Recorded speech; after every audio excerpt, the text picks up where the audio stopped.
Hey everyone, this is Melissa, and I'm the talkative introvert.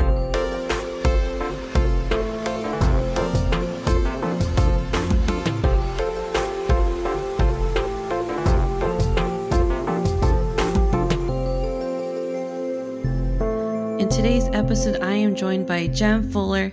Jem has lived a colorful life. He's been a barefoot backpacker, corporate leader, fire dancer, traditionalist tattooist, and so much more. He is also a conscious communication coach and has recently published a book titled The Art of Conscious Communication for Thoughtful Men. You may have seen him on YouTube delivering a TED Talk on conscious communication. It's been a long day. So Jem, thank you so much for joining me on this episode. Yeah, you're welcome, Melissa, and thank you so much for having me on your show. Yeah, glad to have you. And so before we get into the episode, though, I have been asking my guests, are you an introvert, extrovert, or ambivert? Somewhere in the middle. Amber or ambivert. Yeah, when I run my profile, behavioral profiling is part of one of the tools that I use as a corporate coach. When I run my own profile, I'm almost exactly on the fence now, 50-50. So I love my time alone and with my partner. And I'm also happy to, be around people and speak up as well. Awesome. I don't think I've met someone that's really in the middle. Usually it's like one or the other. So yeah, I used to be more extrovert when I was younger. And then as I've got older, I've been loving my introvert more, and it's kind of flourished and it's showing up more now in my behavioral profile. But it's funny, through COVID and the restrictions here where I am in Australia, we had, I think it was reported that we had the longest, strictest lockdown restrictions over a couple of years in Melbourne and the state Victoria where I am. And it's funny, every time there was another lockdown announced, my partner and I were secretly like, yes, we can hide away. We don't have to see anyone, and we'd get some yummy wine and cheese and bickies and lock ourselves in our house and just be happy alone together. Yeah, I completely understand that because I mean, as you know, I am extremely introverted. So, a virus aside, the pandemic, like the quarantine was just amazing. It's how I started my podcast too. Was because I was stuck at home. So, without that, I don't know if I would have done the podcast. Yeah. And that's me too. I wrote my book in the lockdowns as well, because, we had this extra time but it's interesting. I kind of did some self-imposed, when I was younger in my late 20s, I did some self-imposed long stretches of introversion. So traveling on my own for years in foreign countries and really learning how to be super comfortable with me, just with myself. And it was a beautiful time, actually, and it was developing a relationship with self, which I still to this day believe is the most important relationship to nourish and foster. And if you are, if you're constantly surrounded by other people and noise and movement and things and, the kind of the vibrancy of a city or whatever it is, then you can successfully avoid going where I think you need to go in a beautiful introverted way to nourish that relationship with self, So, I got to do that traveling many years ago. And then just now, naturally, the older I've got and being a father, we've got 4 teenagers and, life's busy because you're driving these kids around to all their sporting events and school and whatnot. And also the work that I do is with people. So that's pretty busy. So if I'm not parenting or working, I want to be just super quiet. Yeah. I read an article somewhere that the older you get, you actually become more introverted. Yeah. Especially once you've established your home life, you have a partner, kids, like the basic route, I guess, if you will. Yeah. It is more common to be more introverted. So it makes sense. Yeah. And, that's been my experience of it for sure. It's also interesting, I'm fascinated in human behavior, and we can generalize with some macro behavioral patterns And so this is a generalization, and obviously there's always exceptions to the rule, but generally speaking, our more introverted behavioral styles are also more inclined towards detail. They're more inclined towards process. They're more inclined towards considered decision making. These other traits come through. They're past assurance based, so they'll look at the track record of something before making a decision based on it. Whereas extroversion is generally aligned with, big picture, fast thinking, taking action, making decisions really quickly, kind of sped up and looking to the future, not really caring about the track record of anything. So yeah, it's interesting. It's just interesting to bring those characteristics into the conversation as well, because obviously we need to be able to do detail as well as big picture, ideally. It's good to be able to reflect on the past, not just focus on the future. So there are traits that come along with introversion and extroversion that are really helpful to understand as well.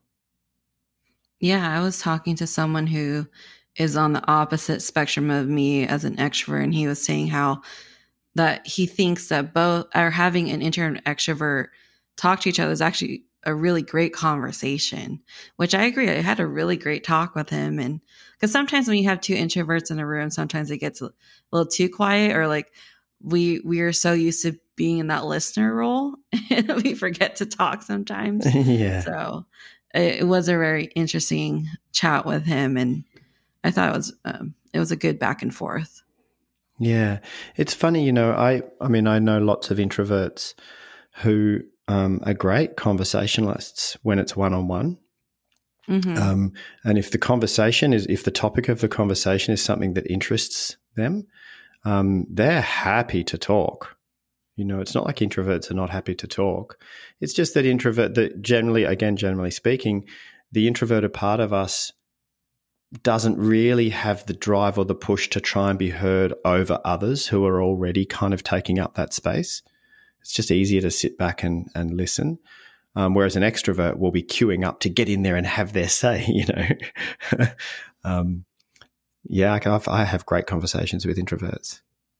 Yeah, you make a good point where if it is something that we like to talk about, or like a subject that we're very interested in, then we have a lot to say, because sometimes in our off time, like when we're not talking to someone and it's an interesting subject and something we know a lot about, we do think about it a lot, So we have all these reserved opinions and facts in our head. And once the moment comes where someone actually wants to talk about it, then it's exciting, it's energizing, Yeah. Yeah, because you feel like you've got something worth sharing on the matter because you've spent time thinking about it. Quite often because I work with leaders and teams, quite often in a team dynamic, the more introverted members of the team who don't say much very often, when they do have something to say, it's gold. If they've taken the effort and the energy to actually share something, quite often it's a room stopper and everyone goes, "Oh my God, that's awesome." Whereas extroverts can talk a lot and maybe, I don't know, 5% of what they say is gold and the rest of it's just kind of them going, Yeah, I was taking a training on project management, and we talked about the different like communication styles. And one of the things that introverts tend to do is that they think out loud. So they'll start from point A, and then when they reach to point B, like there's all of these thinking out loud, on the way to point B. And so they may say the opposite of what they just said earlier, but that's because they're still thinking it through. So you're like, so what an introvert would be saying in their head, extroverts are saying it out loud to you. Yeah. So that's why it's kind of hard to follow sometimes. Yeah. Yeah, it's true.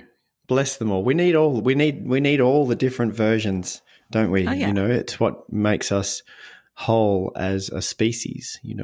Imagine if we were all, the same behaviorally, that wouldn't work. Yeah, I agree. But anyways, to go back to topics that are energizing and things that, make me excited to talk about. Yeah. So when we talked previously, so we met before this episode, and we talked about the practice of open-mindedness. So if you remember from our previous chat, we talked about how we don't typically practice open-mindedness as much as we think we do, because everyone claims that they're open-minded, right? But then in places like America, for example, we're extremely divided on almost everything. It could Yeah. be even just the flavor of ice cream. Like, people are just completely divided. And Yeah. so the practice of being open-minded, it's something that we say we are, but it's not truly what we are sometimes Yeah. for some Yeah, people. completely. And that's human nature. It's human nature to be closed-minded. Yeah. It's a survival mechanism. We have this illusory sense of identity, this idea of me, that I'm this entity, and I'm separate from the environment around me, which is an illusion. And this idea of self, the ego that we've created, is an illusion as well. That's okay. It's necessary. It's a part of being human, but it's a survival mechanism. And we latch onto anything that we can, anything tangible, as a sense of who we think we are, our sense of identity. So that includes our ideological beliefs, our political beliefs, the way we think things should be. We grab on very tightly to that as our sense of identity. So people will say, I'm a pro-vaxxer, or I'm an anti-vaxxer, as in that's who they are as a person, or I'm pro-life, or I'm pro-choice. So they've identified with this idea, and we defend our sense of identity vehemently, passionately, because for the ego, if your sense of identity is attacked or challenged to the ego, that's real life and death. So it fights like it's life and death. So we are actually very closed-minded. We have these ideas of reality, and we cling onto them very tightly for survival. And even though we might think we're open-minded, like you said, think of it like this, right? If you're scrolling through social media and you see some news, as soon as you read that news article, you have an opinion on that immediately. I mean, your judgment is immediate. And every piece of information that we receive from the outside world, we take personally. We can't not take it personally, because we can only receive that information through our filtering system, which is our own personal understanding of who we are and how we fit within the world, the way the world is. So we take everything personally and we judge it immediately. We might say that we're being discerning, but usually we're just being judgmental. And we have our reflex opinion straight away, which is closed-minded. And then we have things like confirmation bias, where if you have a belief around something and then there's data that shows contrary to your belief, so the data undoes your belief, we actually kind of do a little bit of a mental stumble for a second, and then we double down on our original belief, in spite of the contrary data. It's fascinating, us humans. So yes, we are by nature very closed-minded, but I believe that we can practice and develop the ability to pause and engage a sense of curiosity to a point of view that's very different to ours. I believe it's possible for someone who is pro-choice to sit with someone who is pro-life and put their own ideas to the side for a second and really lean in and seek to understand why this other person has the beliefs that they have. What's really at the bottom of it? Where is it actually coming from? And it's coming, and when we open our minds and dig a little bit deeper, we might actually get to the point where we realize that we're both coming from a place of love, although our ideas around how that manifests are different, but essentially we're wanting what we think is good for humans. It doesn't mean that we always are going to agree. That's not the point. The point is that our discourse, our communication can be more open-minded and more curious and more gentle and more loving, rather than this shouting at each other and trying to vilify each other and cancel each other on Twitter, Yeah, I think it's so important to practice open-mindedness, because it is a practice. Doesn't come naturally, like you said. And in this world that we live in, it's important more than ever. And on like what you were saying about the pro-life or pro-choice, both people they don't necessarily, they're not necessarily evil. You know, one side isn't No. worse than the other, and they do come from a place of love, because I do know people from both sides. And so it does Yeah. hurt me a lot when people are like Democrat this, or liberal this, and conservative this. And it's like, Yeah. politics, it really is a belief system, you know, like Mm-hmm. a person, like it's so easy to not be friends with someone because of where their political stance is, or, you know, their political belief, like if they're conservative, whatever. Mm. But you don't typically hear someone say like, well, I'm not friends with that person because that person's, you know, Muslim or Jewish, or, Yeah. you Yeah. know, and that again is Crazy. a belief. Yeah. And Yeah. so, Yeah, I agree. And brand new babies, like a brand new little baby, is not liberal or Democrat or even Muslim or Christian or Jew. A brand new little baby is just a brand new little baby. Now, if that baby was born in a different town, under a different culture and a different upbringing, it would end up having different beliefs around things. You know, there's this mix of nurture and nature, and the research is showing, recent studies are showing, that the blend of nurture and nature, so what you're genetically born with and your predisposed behavioral tendencies, and then the environment and how you're brought up, they reckon it's about 50-50, you know. okay. So yeah, it's crazy. I had a friend through COVID who has been disowned from her family because she was anti-vax. Now, she doesn't even identify as an anti-vaxxer. That's not her sense of identity. She's a nurse, and the research that she did and the information that came to her, and for whatever reason, it doesn't matter. Her choice was to not be vaccinated, and it cost her her job and other things. But her family have disowned her. You are no longer our daughter. And that's crazy, So just because of a different idea. You know, I think it's ridiculous. Some of my closest friends have very, very different ideas on reality to me, you know, but we find beautiful ways to connect. One of my dearest friends, I actually consider him my brother, is a Hindu in the Himalayan mountains, and we've been very close for 25 years. And he is in line to be the priest of the Krishna temple. Now, he is a devout Krishna Hindu, and I don't even call myself an atheist. I'm very spiritual, but I don't have a religion that I follow. I was brought up in a Christian family, so my understanding of practice and faith and worship was Christian, but I don't practice any religion right now, and I don't intend on for the rest of my life. But he and I adore each other. We love each other. We're as close as you could be, you know, but I don't believe in Krishna.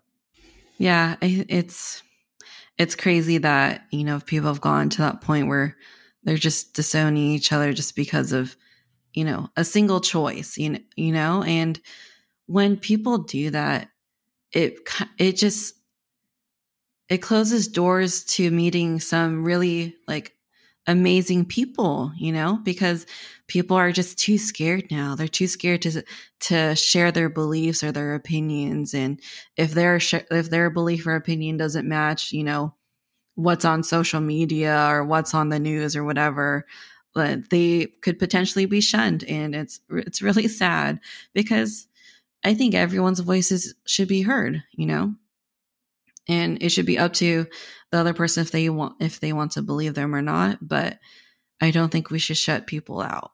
No, definitely not. You know, I mean, I believe that it's through harnessing the power of diversity, you know, and diversity, all sorts of diversity, cultural and you know, demographic diversity, and any kind of difference we should be celebrating and finding ways to communicate across these divides of difference, because it's through a broader, a wider bandwidth of input that we're going to come up with better solutions to these big problems.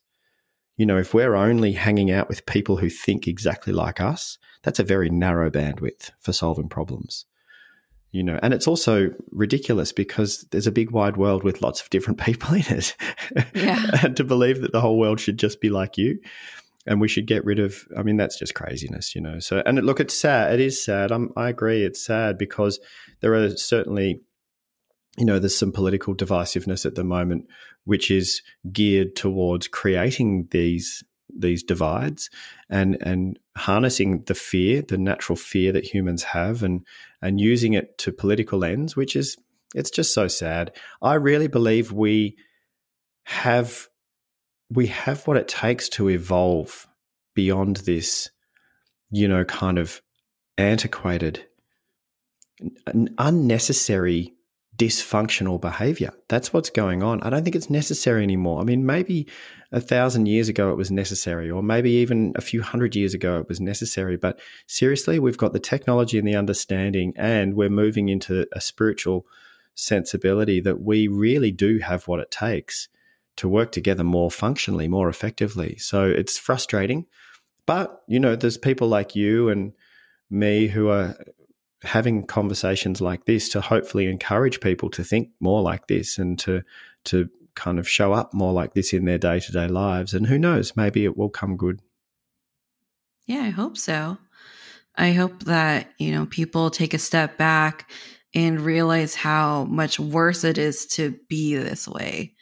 And I did want to ask you though, so for me, I feel like it's gotten worse, especially with the internet and social media and just everything's being so easily accessible. Cause I'm thinking back when I was a kid, and so I have a sister she just started high school, or sister-in-law that just started high school, and she's only, I think, 14 right now.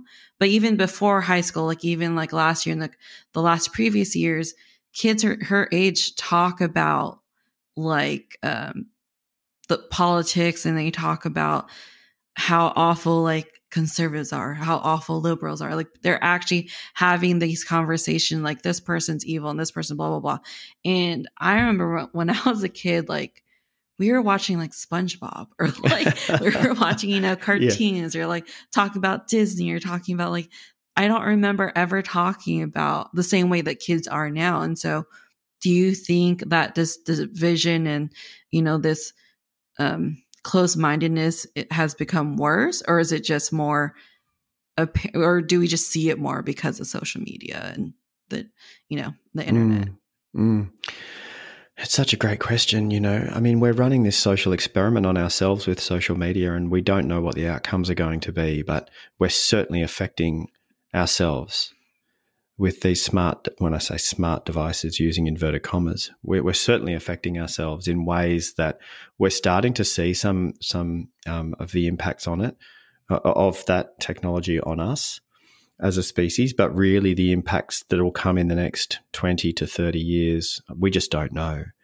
But yeah, absolutely, our kids are exposed to an infinite amount of more stuff than we were when we were kids.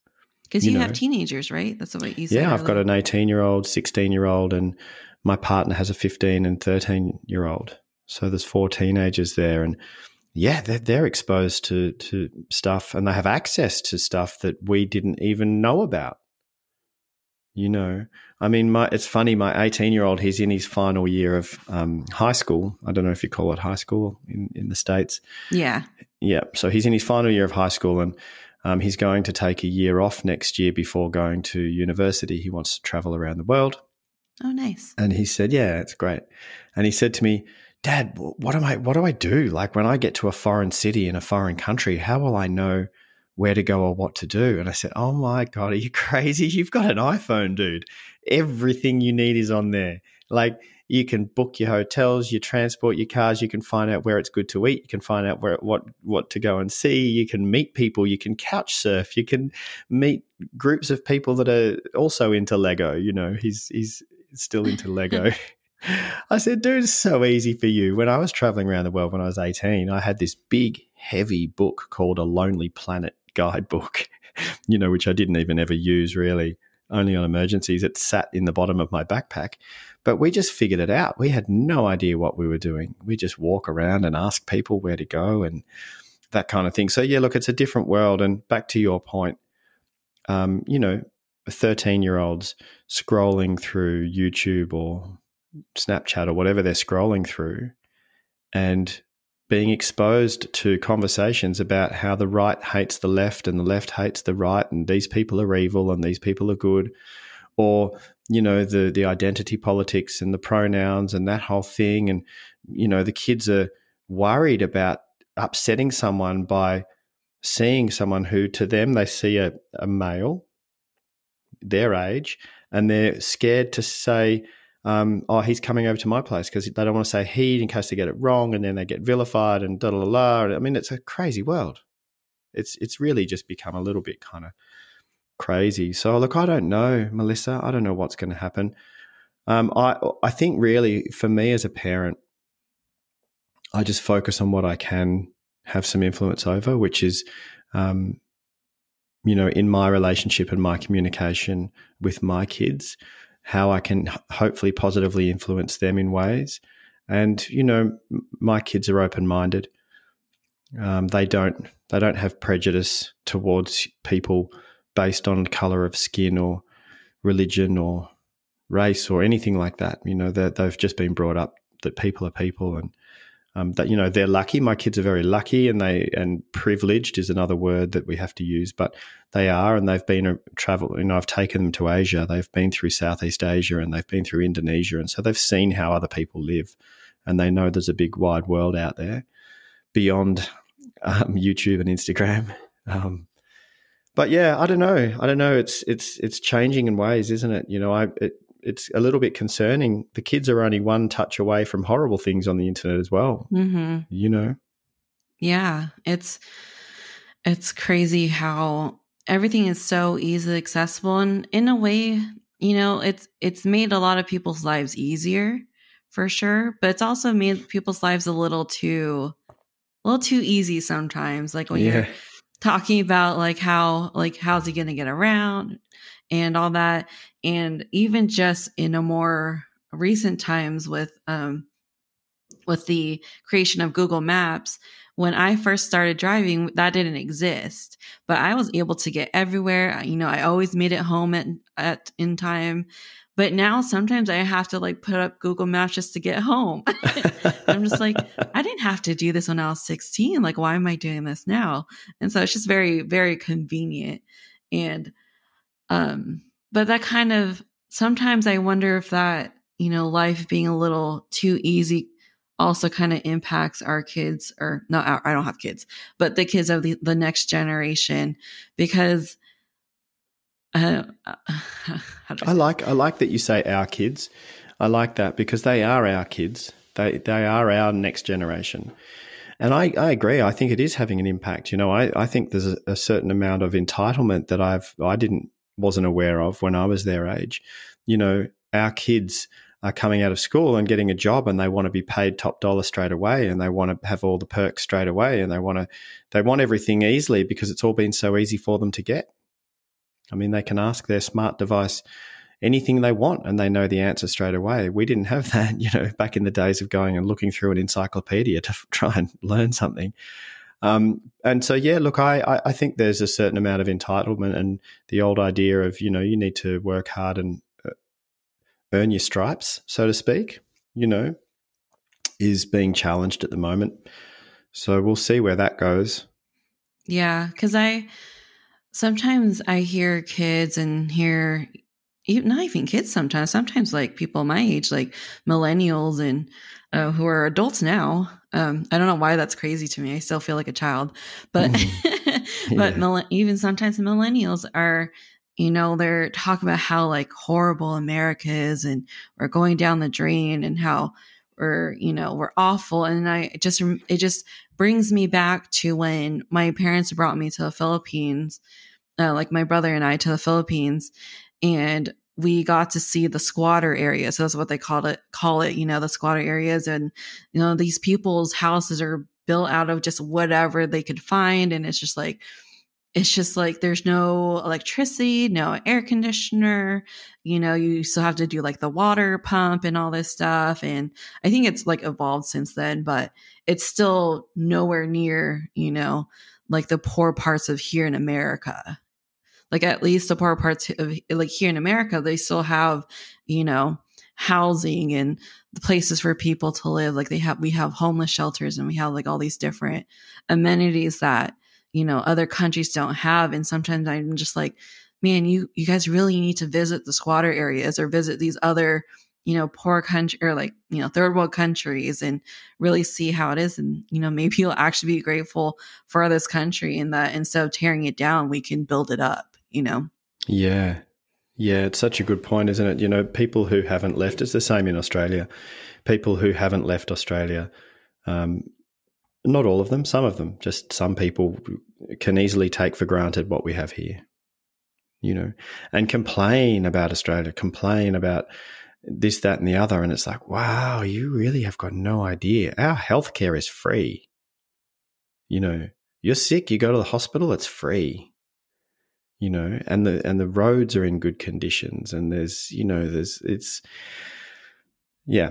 And so, look, I know a lot of people who haven't travelled either, and I've spent years living in India and Southeast Asia and other parts like this, and it's really important, I think, to have this perspective, you know, and to see how good we've got it. And a bit at the same time, there's, you know, I was watching a documentary from the States the other day about the towns, you know, the homeless people and where they're living in their shanty towns. That's what they're called in India, but I don't know what you call them, slums or whatever. But, you know, that's a real problem as well in the States. And you know, every country has its problems.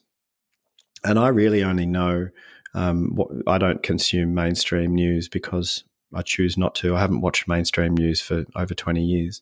It's hard. Yeah, it's just I don't agree with the whole. Yeah, it's depressing, and it's an institution I just don't agree with. It's just making money off feeding us all of the horrible, horrible news.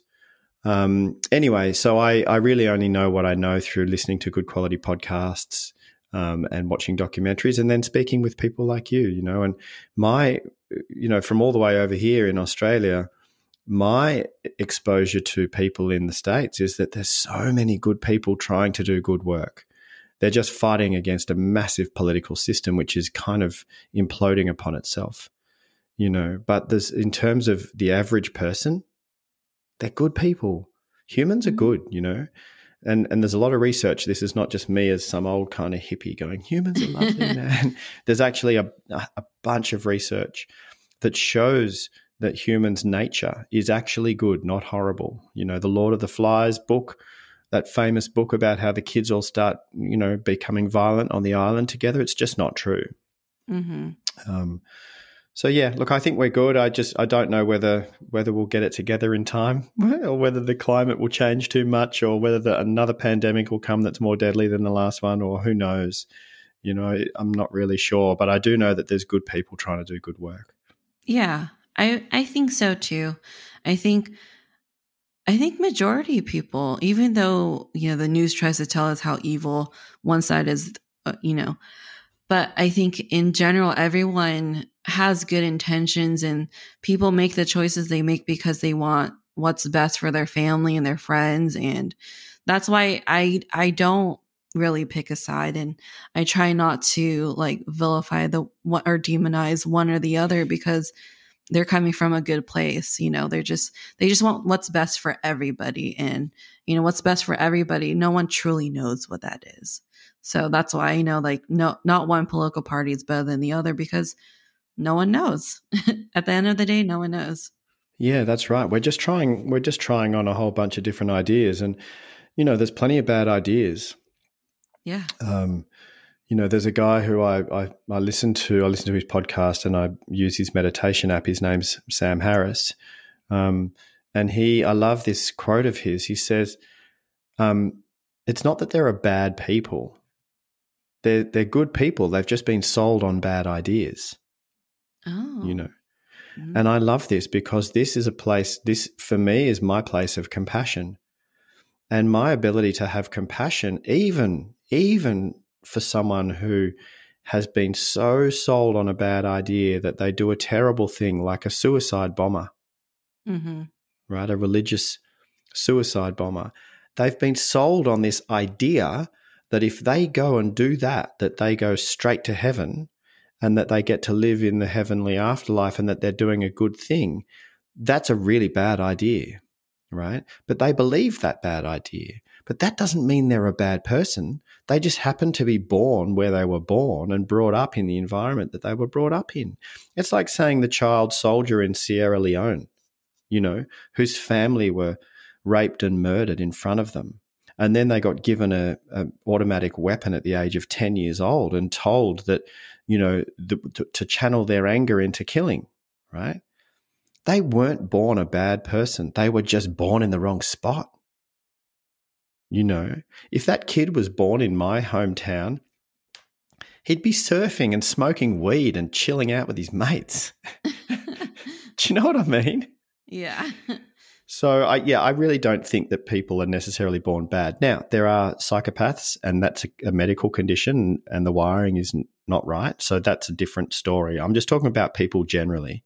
Yeah. Generally, people think they're doing the right thing. I think it's beautiful, Melissa, that you don't vilify or put someone in the evil category just because of where they're coming from. Yeah, and thank you. First of all, thank you. But yeah, and sometimes I also think it's a product of bad leadership too. Like people who go into war, they're doing it because they're trying to protect their country. So in my opinion, not, one side isn't necessarily bad. It's just they're doing what they need to do to protect themselves and protect their country. And a lot of times these, people in the military are just following what they are being told, and they're just following the leader, and the leader may be corrupt, may be good, maybe have good intentions, but they're just following them and following orders, and and they're doing what they think is the right thing to do. Yeah. Sorry, there's a bug. Yeah, all good. This is just my personal opinion, and it's not right or wrong. It's just my personal opinion, but I just think that war is, it should be redundant. We should have left it in the past. It doesn't solve any problems. It doesn't even solve the problem of if you think it's right for your country or, Putin doing what he's doing. It's not actually going to advance his cause. It's really not. In the end, it's only a lose-lose situation. It's so sad that, that whole Ukraine thing's happening because it's so backwards. It's so unevolved. But apparently that's where some humans still are. So we have to breathe, take a breath, and just keep kind of, doing what we can do. But, I think violence is just an old patriarchal thing, which is still part of most of our societies are still patriarchal in their structures, and the patriarchy, it's not about men and women. The patriarchal structure is about dominance, and and teaching our young boys that to be a man, they have to dominate their friends, they have to dominate their partners, they have to win, and it's old and tired, and I think we should be doing what we can to undo that. Yeah, I 100% agree, because it's also my opinion that, the thing between Russia and Ukraine really is just a product of the higher powers not agreeing, and then their citizens are the ones that are taking the impact from their disagreement and their arguments. And it's really not fair, because they're no matter what they do or say to each other, they're protected, and it's the citizens who have to take the fall for them. Yeah, completely. Yeah, it's the citizens who bear the brunt of it, while the leaders are sitting back there in their white palace doing whatever they're doing. Yeah, exactly. It's crazy. Yeah, it's crazy. Hey, what do you think about, I'm just curious about your thoughts on introverts again, because introverts obviously have a lot to offer in terms of leadership, but do you think they're less likely to come into leadership positions, and is that a problem? Whether they're less likely, I'm not sure. I know that there have, like the average introvert doesn't necessarily like being center of attention, but whether it's less likely for them to be in a more managerial position, I'm not sure. I don't think so. I think they're very capable of being in that position, and I think that they do make great leaders. I think introverts do have they tend to, not saying extroverts don't, but like they tend to have better, like deeper connections and relationships with their people. So they're able to have that, like, like for example, I work in IT and we have our client vendor relationship. And I do believe like my relationships with the vendor is really good because of having that deep connection and, being able to step back and think about, okay, like why is it rusty right now? Like, what do we need to work on? And then being able to talk to them about it. There's that, our ability to take it back and have this analysis on a relationship and then to build on it. Whereas, as we talked about earlier, like extroverts tend to think out loud. And so when you're heated in the moment, sometimes, it may not be the appropriate time to be talking about it, but because they tend to talk out loud, they may have, spark the conversation, and it may not be the right time. And when they really should have just stepped, parking lot an item and then really take a step back to really analyze the situation and why it became heated in the first place. Yeah. Yeah. Look, I think introverts and extroverts both have different and equally beneficial things to offer leadership, for sure. And people who have dedicated lots of time and resource to study introverts, like Brene Brown. Brene Brown's an introvert, but she has been forced into an extrovert position because her work is so useful and and inspiring. So there's an introvert that has to, to follow the mission of her work. She needs to put herself in the uncomfortable position that an extrovert would be more comfortable in. I'm just wondering that, to be the president of the United States or the prime minister of Australia, or, to be the leader of a political party, to get there, do you have to have been more extrovert and speaking out loud and talking over the top of others and making your point, laboring your point more assertively than others or something? I don't know. Well, so I don't know how it's there in Australia, but if the government is done right, which in my opinion isn't really done right here, like there's definitely a lot of corruption and people, taking advantage of things. And in America, the president isn't supposed to be this ultimate leader. He's supposed, or he, I just say he, but he or she or they really should be just 1/3 of the power. And so as a president, you're kind of more of like the spokesperson. So you don't really need to be an introvert. I think an extrovert does a great job in that area because they don't mind, the public speaking and being the spokesperson and being like the image for America. But when it comes down to like the analysis and the research and like, and, making the decision making and all that stuff, that really, an introvert can do that from the background. Maybe you could say, maybe the saying could be behind every successful extrovert is a great introvert. Yeah, there you go. Doing all the research and making the decisions and then telling them, hey, this is what you should really do. And then the extrovert stands up and goes, this is what we're going to do. Yeah, because the president really is just, they're just doing conferences and they're talking to the people and they're like sharing the message and they're, sharing what the Supreme Court is saying and what legislative and whatever. And I think I'm going to quote that. I'm going to quote that on social media, and I'm going to tag you in it. Behind every great extrovert is an awesome introvert. Oh, I love it. Yeah, definitely do that. Yeah. But yeah, I don't think. I think it could go either way, introvert, extrovert. But I think an extrovert just would really do a good job as the president, just because, at least how it's supposed to be set up. They really are the spokesperson, like the front man, if you will, or front woman. Yeah. Yeah. Yeah. The front human, woman. The front human. There you go. The front thing. The front thing. Yeah. That person.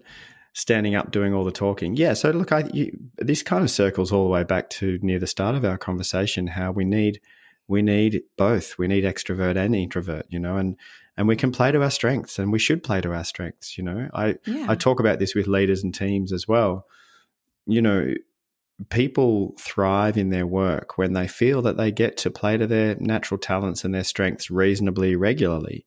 So if you've got someone who loves detail and loves to sit there quietly, diving deep into the intricacies of what's going on, if they love that, get them doing that. And if you've got someone else who doesn't, they sit there going, oh my God, I'm going crazy, get me out of this office.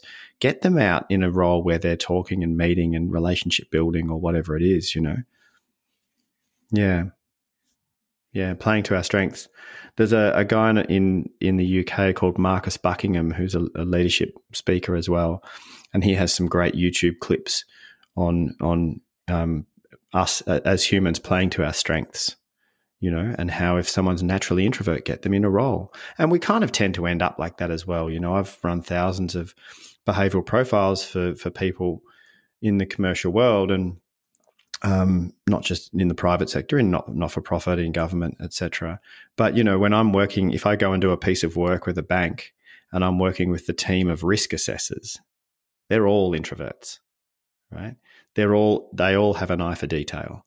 They're all happy to sit there and, do the analysis on a person to see what the risk profile. None of them are really extroverts. But if I go and speak to the sales team who are out there on the road in their car going up and, selling and meeting people and building relationships, they're pretty much all extroverts. So we kind of find our way into our paths because of who we are by nature anyway, Yeah, I think we definitely need each other. We feed off each other. Like, I think our director, for example, I think she's a little more extroverted because she does like people and she likes talking to people. And we kind of need that because, that's why you have your analysts, because they do all the research. Like our team, for example, puts together like the stats reports and all that stuff. And then it's really just packaging it up for her so she can share it with, upper management. And that works because I don't want to talk to upper management. I'd rather do the research and put it together, So it works out that way. Yeah. We need each other. It's the only reason that the human race as a species has been able to evolve and survive has been through our ability to connect, communicate, and socialize. We 100% need each other. Even just something simple, you think about a simple building like a house, it's very unlikely that there's one person that could conceive of the house, have the idea of it, and then do the architecture drawings and then do the engineering drawings and then turn up and lay the bricks and do the windows and the plumbing and the electricity and the everything, and then maybe there are some handy people who can build their own house, but they don't know how to design, Wi-Fi and bring in Wi-Fi and tech and da, da, da. So we need each other. I think that's, part of the reason that we're deeply driven to connect. We have a deep drive for connection that's at our very core, simply because we're a social creature and we need each other.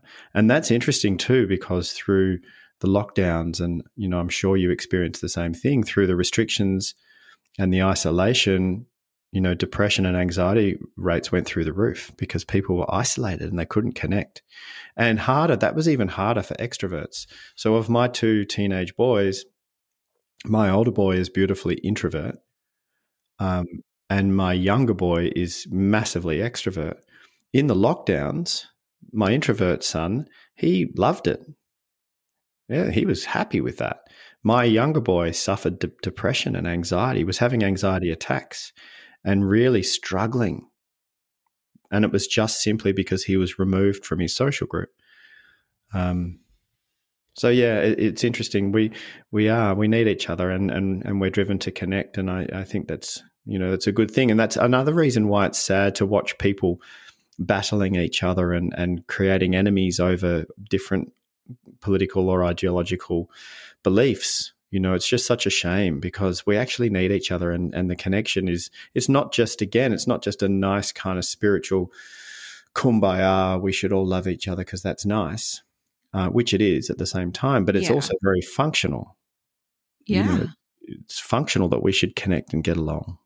Yeah. I mean, that really goes back to what we were talking about, practicing open-mindedness, because like you said, we do need each other. And sometimes we need that person to challenge us. We're so stuck in our ways, so stuck in our belief systems, and we need the opposite side to challenge us, challenge our way of thinking, because maybe we're wrong or maybe they're wrong. And we need to have that dialogue. So if we can't practice open mindedness, that dialogue is cut off and people are no longer challenging each other and people aren't questioning, whether their beliefs are right or not. And yeah, again, like it's important to have that open mindedness. And I think we're becoming more close minded, like as the years go by. At least that's what I've noticed. Yeah. And at the very fundamental level, we've got way more in common than we think. I will always remember this young man in the mountains of Pakistan on a public bus. I was there in the late 90s. And actually, I was in Pakistan in 1998 when the American government sent cruise missiles into Pakistan to try and kill Osama bin Laden. This is in 98, a few years before 9/11. And they tried to kill Osama bin Laden back then because of an embassy bombing in Africa. There was an American embassy that was bombed. And I was on a bus and I was chatting with this university student. And he said to me something that has stuck with me forever. He said, "You and I, we have a lot more in common than you think. I'm a devout Muslim and you're an atheist." But he said, "If I cut your skin here and we cut my skin here, we have the same colored blood." That was his analogy to me. And that metaphor meant so much more than just the fact that we have the same colored blood. It's deeper than skin. And what that meant for me and what stuck with me is that at that fundamental level, you and I, Melissa, we both need food and shelter. We both feel the pain of loss when a loved one dies. We both need comfort. We both need water. We both need oxygen. We both have a beating heart. We both experience emotions, the same emotions. We are actually the same. And we are connected on these fundamental levels. And so when people can peel back the layers of difference and really come down to the core of it, it's like, oh, wow, you and I, we are connected. We really are. I get you. I get you.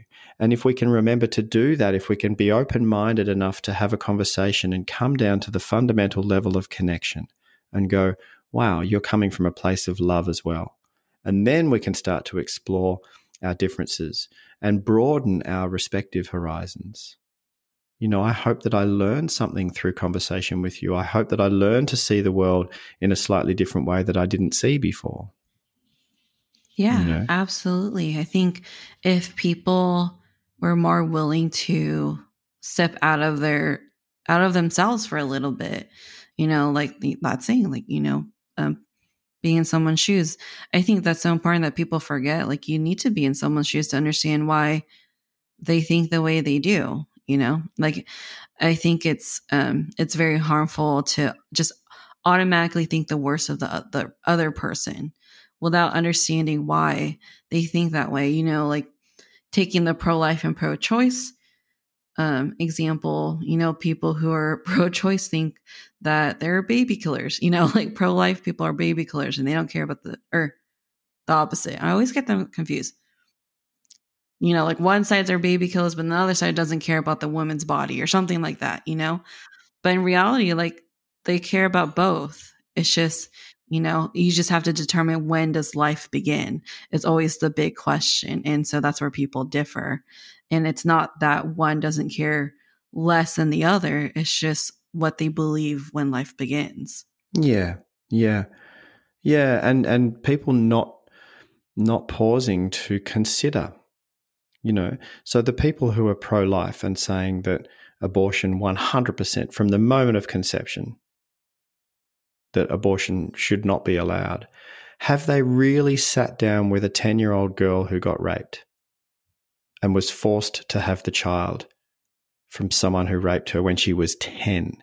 Now, have you sat with that girl and really tried to understand from in her shoes, what that's like, and then what the life of that child might be like because of the situation that they were born into? Now this can be flipped. It can be the other way around. Can the person who is pro-choice have actually sat down with someone who's pro-life and asked them, and with an open mind, not with a judgmental closed mind, with an open mind, and go, I really want to try and understand where you're coming from. What's driving your political or ideological belief here? And to try and see that they're coming from a place of love for humanity and not wanting to kill. Yeah, exactly. And so let's understand where we're coming from. And then once we understand that we're both coming from a place of love for humanity, then can we start to have a good conversation about stuff that's hard to figure out, like when does the egg and the sperm, when they come together in the moment of conception, when is their consciousness? When are those cells actually conscious? When can they experience suffering? Mm-hmm. Let's have a look at that medically, because as we watch cells, because cells themselves, just the cell itself, can't experience suffering because it doesn't have any sensory Right. stuff, right? But then as those cells multiply, and then at some point in the gestation, there comes a point in time when the sensory system starts to switch on. So when there can actually be a sense of suffering. So if we're calm enough and analytical enough and together enough, we can explore this together. Let's explore this. You don't need to just get all on your high horse and start shouting at each other and saying, you're evil. And, that's just not going to help anything. Yeah. Sometimes people let their emotions take over, and we need to remember to take a breather and step back and realize, am I saying this because this is what I truly believe in and this is what I want to share? Or am I saying this because I'm overly emotional and I just want this person to listen to me and to change their mind, and without even truly actively listening? Yeah. And look, I think it's important for people to have an agenda. I think it's important for people to have a belief or to have an idea that they believe in and they want to fight for. Mm-hmm. I just don't think they need to fight as in literally fight for it, because that's just not going to help. And you can march. I think that, if there are people that feel to march and wave placards, do it 100%. But in the conversations to try and evolve the situation, there's more conscious ways of having communication. There's more conscious ways of us coming together to work through problems and try and really figure out what's best for humanity. Violence and shouting at each other, and even if it's, social media violence, it doesn't work. Yeah. It doesn't work. It's just, it just becomes viral. Everyone's just watching it. Yeah, I know, because the algorithms are just trying to get our attention, and people click on that stuff.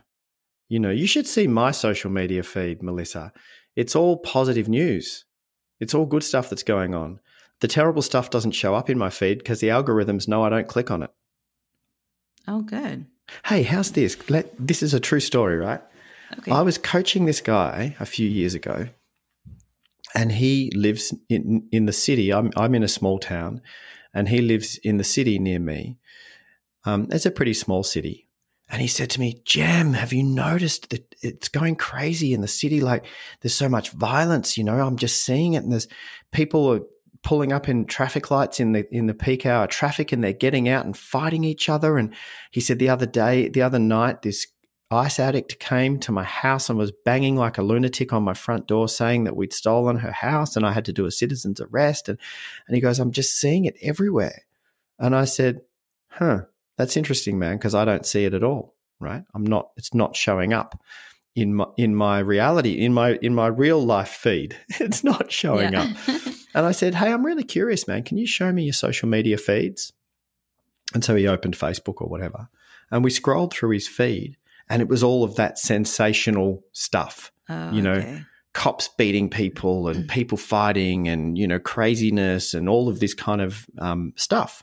And I said, look at your social media feed. I said, that's not everybody's social media feed. That's yours. It's probably most people's because most people click on that stuff. But I said, look at my feed. And I showed him my feed. And I said, right, let's run an experiment for the next month.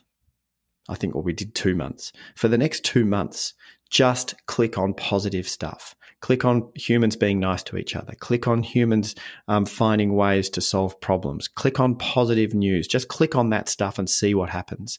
So he clicked on it in his social media feed.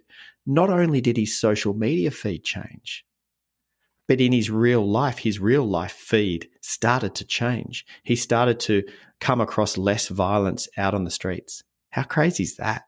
You know, now there's some quantum physical thing going on there that I can't quite explain, but my experience of what you focus on is what shows up more, right? Because we have a filtering system and we block out a whole bunch of stuff. And we block out stuff and we delete stuff to match our belief system. If you believe life is tough and full of terrible people, guess what shows up in your life? If you believe that I have a belief that people are generally lovely, you know, and I just meet lovely people.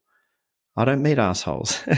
You know, I block them out somehow, or I distort the information. So I might have come across an asshole, you know, at the supermarket, but I distort the information to see a nice person. So my experience of them was that they were nice, right? This is what's going on with us as humans. But the cool part is that we can actually we can reverse engineer it. We can consciously get in there and choose what we focus on, and that shows up more. Yeah, I believe that because I have two examples. So one, I don't know why my friend made this comment, but we were watching a movie and there's like a part of the movie where the cop is standing catching people speeding and then going chasing after them. I was like, how fun would that be to be like in a cop car chasing someone to, you know, someone speeding and giving them a ticket, you know? And then she said something like, yeah, until you get shot by a cop. And I was like, whoa, okay. Wow. And Yeah. and so like I'm not trying to diminish police brutality because that is a real thing, but I don't think people realize that if you actually look at the data, you know, that, you know, being shot by a cop during being pulled over, or like just gun violence overall in America, those things actually are very, very tiny. You know, like majority of our gun violence is homicides, you know, suicide, gang violence. And I think cop ones, if I remember correctly, my data is probably outdated, but I think it's like less than 3% or 5% or something like that. So it's not as much as people think, but because they're conditioned to think that way, and especially with BLM and all this stuff. And again, not saying it's not true because, you know, police brutality is very, very real. We have this distortion that it happens all the time and that it's happening to everybody that gets pulled over when that's not really fact. And then like my other example is my mom got a ring. So I'm sure you know what a ring is, right? Yep. So with the ring, which I didn't know this until she got one, but I guess there's an app that you can download, you know, well, you kind of need to download it to use the ring, but it also gives you news of the nearby neighborhoods. And so she's getting constant notification, like someone tried to break in, or, you know, like they saw someone steal a package on their Ring video, or like, and it's constant because one time I have to remember next time I see her to turn it off. Cause, last time I saw her, like a couple weekends ago, her phone was just blowing up. And I was like, Mom, like, who are you talking to? Like, is it a group chat? Like, what's going on? Why is your phone blowing up? And she's like, oh, it's the Ring. I don't know how to turn it off. And it's just like constant notification. And it's always negative because no one like, why would you, you know, post something positive? Because it's, you know, neighbors looking out for each other. Oh, right? Wow. And so before that, she didn't really think about it. You know, she lives in a very, a private neighborhood. It's mostly older folks. It's mostly like people who've lived there for years. She's left her garage door open before. She's left her like trunk open before, and her neighbor would go and close it for her. Very nice neighborhood. But now she's like, oh, I don't know if my Oh, neighborhood's really dear. all that nice. It's crazy. Statistically, the world is way safer than it's ever been. It is safer to walk the streets. Generally speaking, I'm not talking about in a neighborhood where there's, a lot of gang violence. I'm just talking about generally speaking, globally, the world is safer than it's ever been. But this fear level has gone through the roof, because it sells. Fear sells. It's like sex sells, fear sells. And so they're just selling to it, But it's up to us to be conscious and say, no, I'm not going to buy into that fear. I'm not going to buy that. I'm not going to consume that mainstream news. I'm not going to. I choose not to. Yeah, definitely. Like, I think we need to, I talked about this in one of my other podcast episodes, but we kind of have to do a social media cleanse sometimes. We have to see, what feeds that we enjoy. Even like family members, I've had to mute them. So luckily there's there's ways to, mute people without unfollowing them. Yeah. And without them knowing, So Yeah. I've had to do that with some people because they're just constantly posting negative things and triggering things. And, at some point it gets too much. And then that's all you're thinking about. Yeah. Yeah. It's good for people to remember that they can actually have something to say about what's showing up in their feeds. Yeah. And it does work. Like I was interested in like making I'm trying to cook more at home and not eat as much out. And now my feed is just like full of like different recipes and people cooking. So it works. If you're deliberate about what you choose to look at, you can change the algorithm, if you will, or whatever they call it. Or you can use it to your advantage. Yeah. Yeah, for sure. Yeah. So I know we've been talking for over an hour, so I want to be like cognizant of your time, but I do want to ask, because you are, a conscious communication coach for the audience, like how can they start practicing open-mindedness in their day-to-day life? One of my favorite, and it's favorite practice because it's so effective, is a practice of mindfulness meditation and also integrated mindfulness, which is quite simply an attention to the present moment. And it's a practice. It's a mind training. It's like going to the gym and pumping iron for the mind, so sitting, and you can have a guided meditation. Oh, actually, if it's okay with you, I can offer your listeners a gift, and they can have my mindfulness meditation app that I recorded. They can have it for free. It's not an app, Sure. It's a series. It's an introductory course, and it's online, and they can normally have to pay for it, but I'll give you a coupon code and your listeners can download it for free. Okay. Yeah. But so mindfulness meditation, I've been practicing it dedicated now for 9 years, and it really is a wonderful capability, because what you're doing when you practice mindfulness meditation or integrated mindfulness, so being mindful in a moment of doing something that you're ordinarily doing, so listening to someone or brushing your teeth or driving the car, whatever you're doing, you can do it mindfully. You are noticing without attaching. So what our identity does, who we think we are, we attach to our experiences. We attach to our emotions. I am angry, we say, or I am sad.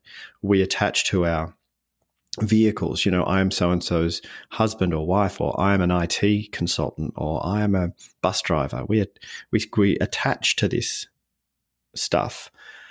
The practice of mindfulness is simply noticing without the attachment. So you are unattaching yourself from all of this temporal comings and goings of life, just to simply notice. So you can notice anything that shows up in your conscious awareness. You can notice your thoughts. You can notice the thoughts that are gripping onto an idea that you have of the way you think things should be. Right? So someone's talking to you and you've got a judgment on that, what they're saying, and you've already got your opinion. You're like, no, that's bullshit. You don't know what you're talking about. You can notice that. You can notice yourself doing that. You can notice those thoughts, and you can teach yourself to remove yourself from being attached and identified with stuff. So as you get better at doing this, you can be in a moment of a conversation with someone, and you can elevate above your opinion and notice the opinion as just a bunch of thoughts. Then you can open to the other person without attaching to your judgment on what they're saying. It's a really exquisite and beautiful practice that we can get better at. So mindfulness meditation is one thing. Another thing to help your listeners, if they're interested in becoming more open-minded, is create a habit of pausing. Just pause. Before you say something, pause. In between tasks, pause. Just take a few breaths. Just pause for a few seconds. Take a few breaths and then continue. On your way to the car, you're walking to the car, pause, stand still. Smell the roses, per se, right? Take a few breaths and then continue. This habit of pausing is creating little break states from our normally incessant stream. From the moment we wake up, there's this incessant internal dialogue and movement from task to thought throughout the day. We kind of get a cheap break from that when we switch on Netflix, or when we're playing sport, or when we engage ourselves in a way. But when you're not watching Netflix or playing sport, or lost in your art, just say you're playing an instrument or, painting or something like that. But when you're just in your normal day-to-day routine, from brushing your teeth to getting dressed to getting in the car to going to work and so on, it's an unbroken, incessant trail of dialogue and action. We get lost in it. And that's closed-minded, because we're not creating a pause to consider there might be an alternative perspective. So creating pause moments throughout your day, I find really, really handy. And to create a habit, I link the new habit with an existing habit. So then you create a neural association. So for example, get a little Post-it note and stick it on the dashboard of your car that says pause. So you go to your car every morning to go to work, and you get in the car and you see the note and you go, pause before I turn the ignition on, right? What happens is that you create a neural association. After some time, you don't need the Post-it note. Every time you sit down in your car and you're about to turn your car on, you automatically pause, take a breath, and continue. So yeah, there are a couple of implementable strategies to help people with open-mindedness. Awesome. Thank you so much for sharing that. I'm definitely going to try to practice that pausing one, because I'm always, go, go, go, which I think is normal for a lot of people. We don't always take that break. We're always thinking about the next thing we got to do, the next thing we got to check off our list. So definitely want to practice pausing. Yeah. It's awesome. It's my favorite habit that I've created. Awesome. All right. Well, is there any last minute topics, advice, anything you want to share before the end of the show? And also, maybe let the audience know where they can find you. Yeah, sure. You can find me at jemfuller.com, which is JEMFULLER.com. I'd love it if you watch my TEDx talk. Just go onto YouTube and search my name, and my TEDx talk will come up. That's all about communication. Be awesome if you bought my book. You can get it on Amazon or anywhere that you buy books. You can get my book. And yeah, go and grab my course. I'd love to give it to you for free. I'll share with you the coupon code, which is Spring Gift, 2 words together as one word, Spring Gift. And if your listeners pop that in, then they'll be able to download my course for free. Perfect. Yeah, I'll add all of that stuff in the show notes. So if you're interested, go check the show notes, and Jem's website will be there with the coupon code. Yeah, awesome. All right. Well, thank you so much for joining me. That's been a really great conversation. Definitely one of my top favorites. Oh, that's so lovely, Melissa. I'm sure you say that to everybody, but it has been a really lovely conversation. I've enjoyed it as well. Thank you. Thanks for making it to the end. If you enjoy what you hear and want to stay up to date on the show, please follow me on Facebook and or on Instagram. You can also check out my website at thetalkativeintrovertpodcast.com. All the information will be on there, as well as in the show notes. If you want to help support the show, please review and rate the podcast and share it with your friends and family. Thanks so much, and I'll talk to you guys in the next episode.